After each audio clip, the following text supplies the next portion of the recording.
میرے سرکار خاتم النبیین صلی اللہ تعالی علیہ وسلم آپ جب دنیا میں تشریف لائے اس وقت کے حالت پر غور کریں اور عورتوں کے معاملات میں دیکھیں. کسی عورت کا نہ مال محفوظ تھا نہ عزت محفوظ تھی، گھر کے اندر بھی کوئی حقوق نہیں تھے، وراثت کی تو کوئی دور تک بات بھی نہیں تھی.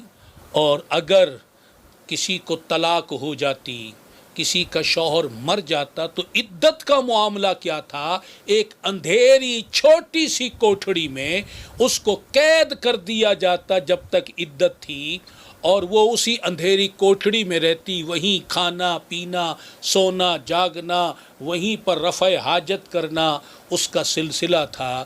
اور اسی میں گھٹ گھٹ کر کئی عورتیں مر جایا کرتی تھیں، اور اگر کوئی زندہ بچ جاتی اور عدت کے دن پورے ہو جاتے تو پھر اس کے دامن میں، اس کے کپڑے کے دامن میں اونٹ کی لید جو ہے وہ ڈال دی جاتی اور اسے کہا جاتا کہ جناب وہ بازار میں اس کو پھینکے اور پتہ چل جائے سب کو کہ اس کی عدت پوری ہو گئی ہے.